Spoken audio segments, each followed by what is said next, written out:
You guys, this is the reason why I never wore big dresses to school. Let me set the scene for you. 4th grade Joe, 9 years old, super perky and happy to be wearing a giant dress to school. You know, I don't know why I was. Maybe we had just gotten it. I was super excited about it. It was like a Wednesday. I was probably like, Mom, I want to wear this dress. And since I was mainly tomboyish my entire life, she was probably like, yes, wear it. So I took it to school. So I took it to school. It made playtime a little complicated, but that's fine. Recess was fine. I was one of those kids who liked to roll around in the dirt, climb trees, all that jazz. And I'm like, it's just a dress. It'll be fine. So it's time for like nutrition class. I don't know. They're trying to teach us about like pyramids and like food groups. My teacher starts looking at me funny. And then she kind of just says to the entire class, Josadak? And I'm like, is it Josadak? Can you come with me outside for a second? I'm like, yeah, sure. 4th grade me just comes with her outside. And when we're outside, she closes the door. And I'm like, huh. She slowly takes off her shoe. I was like, oh, look for part 2. Okay, part 2. I honestly didn't expect to make 2 parts out of this. So my teacher was looking at me like so intensely while she was taking off her shoe. And I was so confused. Miss whatever your name is, because I don't remember. What are you doing? And she goes, don't move. And I start panicking. But I do what she says. Like, she gets her shoe, she holds it up to here. And then she throws it at me. And I literally jumped. She hit me in the bottom half of my dress. The shoe went flying. You know what else went flying? Right next to her shoe was the giantest spider I have ever seen in my life. I think it was a tarantula, which would have been fine because tarantulas are pretty much harmless. But at the time, both her and I were freaking out. She literally knocked the spider out. Her aim was so good. I'm actually amazed right now. She's like, oh my God, I saw that on your dress when you came in and I had to get it off. I was like, thank you. Yeah, I had no idea that was on there. So I retired that dress. No more dresses to school, not for Joe. Thanks for watching, Yo te amo. Story time! So yesterday my friends and I all went to the fair and there were 6 of us in total. And none of us wanted to have to worry about driving there and parking, so we just Ubered instead. So we left the fair around 11:15 and we walked to a nearby shopping center where the Uber picked us up about 10 minutes late. We ended up leaving at 11:30. We get in the Uber, the man says hello, and we head home the normal way. Everything's fine. And my parents don't like when I Uber, so they were tracking me on Life 360 from the moment I got in the car. After about 10 minutes in, I get a text from my mom, and it said, "Where are you?" I look up from my phone and I realize I have no idea where we are, and Ubers know their directions, they know how to take you home. We were 20 minutes out of the way. So I'm terrified. My mom's texting me nonstop, literally about to call the police. I'm gonna run out of time, but posting part 2 today. Okay, back to the Uber story. Our parents are freaking out, we're texting each other in our group chat so he doesn't hear us. Also, while this is all happening, he wasn't talking to us, but he had an earbud in, and he was talking to someone on the phone really quietly. It was super creepy. My mom starts calling me again, and he hears the ring. And one of my friends pulled up on her phone the directions to get home, which he also heard, so he knew that we thought something was off. After a little while longer, we finally know where we are, so we feel a little bit better. We were getting really close to the turn that goes into my friend's neighborhood, and we were thinking, if he doesn't make this turn, we're screwed. Thank goodness he makes a turn and we're back at my friend's house. But the scary thing is what if he was planning something, but since our phones were ringing and we had the GPS up, that he changed his mind? Because we were not going home. I still can't stop thinking about it. This is the one time Life 360 has come in handy. We're all safe now. Something so disgusting happened to me and my cheer team. Story time? So on my last year of cheer, I thought it was going to be amazing. But was I so wrong? See, the cheer team last year was just so much better. So it gave me high expectations. And no, I don't mean the athletes. I meant the coaching was so much better. We had a cheer coach, a tumbling coach, and a workout instructor the previous year of cheer. But on my last year of cheer, the cheer coach decided to dip. And so our tumbling coach decided to be our regular coach that year. And that's when everything went downhill. For the sake of this video, I'm going to refer to this gross man as Dirty Dan. Because he was a dirty motherfucker.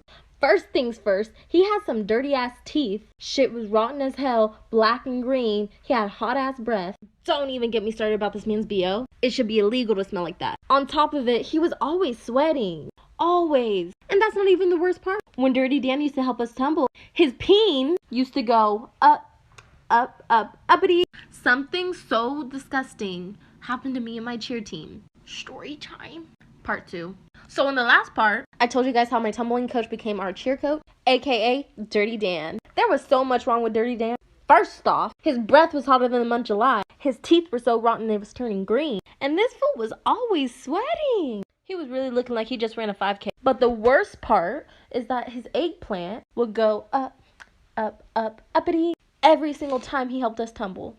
Mind you, we're 16 years old at this time. Chair, but make it electric. Bars, but with him behind it. Anyways, we told our principal about this. I literally wrote a 2-page essay to my principal about his boners. And I wasn't the only one. But you know what our principal said to us after we told her? She literally told us, I don't want to talk about this because it makes me uncomfortable. Like, bitch, how do you think we feel? Anyways, that year ended really badly and half the cheer team quit. He belongs to the streets and behind bars. I don't usually take this app seriously, but what just happened to me was amazing. Obviously, none of you know this, but I've been homeless for quite some time now, and I've been staying with random people. It's been extremely detrimental to my mental health, as you can guess. But anyways, I was bumming around downtown, rich people territory. I was bumming around downtown with my friend Sarah, and I stumbled across a piano outside of one of the fanciest restaurants there. And I was like, yo, I love playing piano. So we popped in and asked if I could play it, and they were all like, sure. And so I sat down in the seat, started playing, and whatnot. And then a few minutes later, a guy starts videoing me. Then he goes back into the restaurant, and I was like, well, okay, whatever. A little bit later, another guy comes out, sits right next to the piano, so I was like, okay, maybe they want us to leave. So I got up to leave, and the guy was like, do you want some breakfast? And me and Sarah were like, we are just way too poor to be here, so no, thank you. And he was like, no, I own the restaurant, and I want to give you breakfast. And we were like, okay.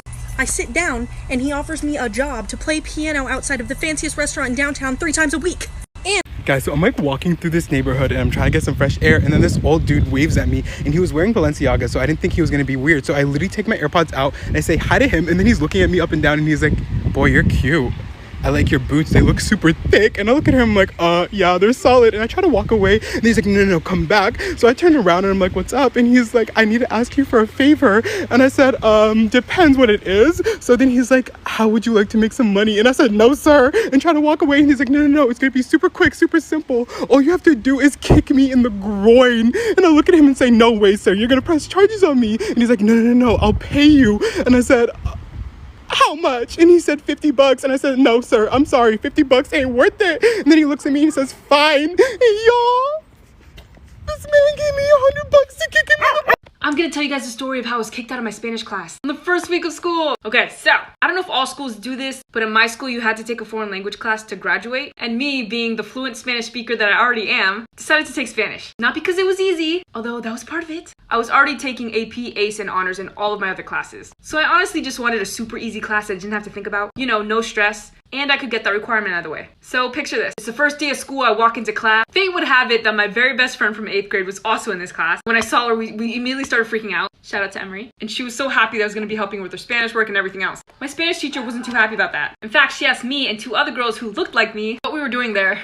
I honestly didn't know how to answer. I was kind of like, class, Spanish requirement, class. She said this would be way too easy for me. And you know what? She was right. Imagine trying to learn hello and how are you in a language you already know. But that was the point. I came in on Friday again, the first week of school, and she had a surprise for us. Look, this is part 2 on how I was kicked out of my Spanish class. And it was only the first week of school. So it was Friday and I walked in. I expected to hang out with my friend and learn how to say bien y tú. But instead, my teacher took me and 2 other students, separated us from the rest of the class, and made us take a Spanish 2 final exam. It was the first week of school! How dare she? My friend was like, oh my god, please fail it, please fail it, please fail it. The point of the test, I guess, was to prove that we knew Spanish and we didn't belong in our class. But I'm an overachiever. Guys, I don't fail tests. Do you remember the part about me taking AP, ACE, and honors classes? I don't take those classes because I fail tests. I took the test. It wasn't my best work. I definitely could have done better, but I ended up with a B. My teacher was like, just as I suspected. She handed me a hall pass and said, go to the guidance counselor. You need to switch out of this class. And I was like, ah! As I grabbed my backpack and slowly walked away as everybody else worked on their hellos, I got to look at my friend and kindly wave. Then I went down to the guidance counselor, who said practically every other class was full. They ended up having to put me in culinary, which is specifically for sophomore. I was a freshman, youngest person in that class. I went to this crazy party. Storytime. Hold up, before y'all come for me, this was last year, so don't try me with that coronavirus. Don't worry, your girl has been social distancing. So me and my boyfriend went to this party. This bitch was fat as fuck. Keep in mind, it was a 2-story house, and there were hella heads upstairs and downstairs. So everyone's there having a good time, vibing with each other, chilling, not worried about the coronavirus or hornets or any of the other bad shit that happened this year. So everyone's just chilling. And then all of a sudden, a fight broke loose. And I was just sitting there like, oh, hell no. So me and my boyfriend just went upstairs and we were chilling up there. On the balcony specifically, keep that in mind. So a little bit after that happened, the cops show up. And of course, everyone starts freaking out. Cops, everyone hide. Some people ran, some people hid. But a lot of people went upstairs. Now this is where the story gets interesting. There were hella people upstairs, like too much. Remember how me and my boyfriend were all on the balcony? Well, it started creaking. Making part 2 right now, it gets so crazy. I went to this crazy party. Storytime. Part 2. So I told y'all this party was fat as fuck. Everybody was having a good time. We were all chilling and vibing until someone had to start a fight. And I said, oh, hell nah, and dipped my ass upstairs. A little bit after the fight, cops showed up. And obviously people freaked out and they're like, oh my God, cops. Then hella people decided to go upstairs. So me and my boyfriend were just chilling on the balcony. And then there were obviously other people there too. And then all of a sudden, it starts making this creaky noise. I didn't think much of it, but my boyfriend got freaked out. And he was like, honestly, I have a weird feeling like, let's just go back inside. So I was like, all right, bet, let's go inside. We go inside, and not even 5 minutes later, the balcony collapses. It collapses. This bitch really said, "Pow." After that, I was like, oh, hell no, I'm leaving this bitch. So me and my boyfriend leave the party. As we're walking, all you see is red and blue light. And the kid that threw the party was screaming, oh my God, I'm gonna go to jail. Which he didn't. Supposedly no one got hurt, but there was a rumor that a girl broke her leg, so who knows? I was 11 years old when my mom kicked me out of the house for the first time. It was a school day! The sun wasn't even out! So you know what I did? I took a shit in the front yard. And I smeared it on her house with a leaf! Fuck! And then I took my happy ass on a school bus with a fucking trash bag of my belongings and went to school. And I told all of my friends, naturally. I thought this was the best revenge. I thought this was a normal thing that happened between daughters and mothers. I got sent to the guidance counselor. And then a few years later, I found out that my stepdad had to power wash my feces.